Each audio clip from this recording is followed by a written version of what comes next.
مع الله في لألآت النجوم وحبك الغيوم وضوء القمر نحمده ونصلي على رسوله الكريم اما بعد بسم اللہ الرحمن الرحیم۔ معزز خواتین و حضرات، السلام علیکم ورحمۃ اللہ وبرکاتہ۔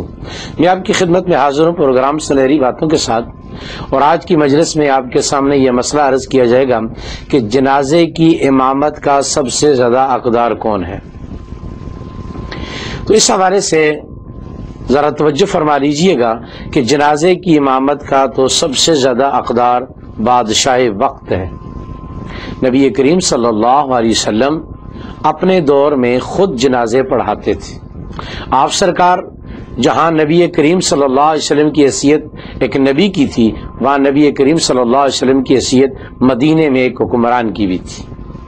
آپ سرکار کے دنیا سے تشریف لے جانے کے بعد سیدنا ابو بکر رضی اللہ تعالیٰ عنہ، سیدنا فاروق اعظم رضی اللہ تعالیٰ عنہ، سیدنا عثمان غنی رضی اللہ تعالیٰ عنہ، علی المرتضی رضی اللہ تعالیٰ عنہ لوگوں کے جنازے پڑھایا کرتے تھے، کیونکہ یہ خلیفہ وقت بھی ہوتے تھے اور لوگوں کی نماز جنازہ بھی پڑھاتے تھے۔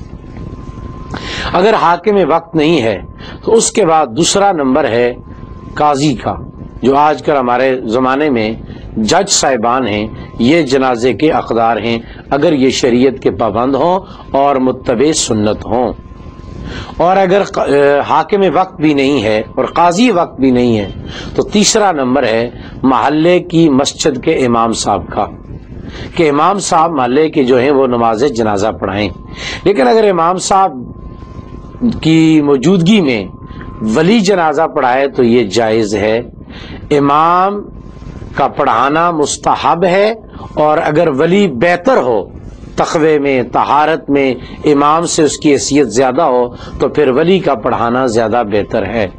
بہرحال عام حالات میں امام کا حق پہلے ہے اور ولی کا حق بعد میں ہے، لیکن اگر تقوی اور طہارت میں ولی آگے ہو تو پھر امام سے بہتر ہے کہ ولی پڑھائے۔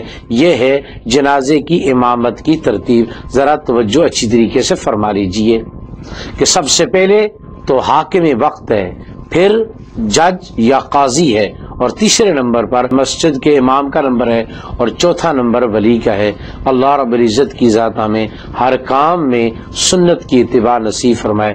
السلام علیکم ورحمۃ اللہ وبرکاتہ۔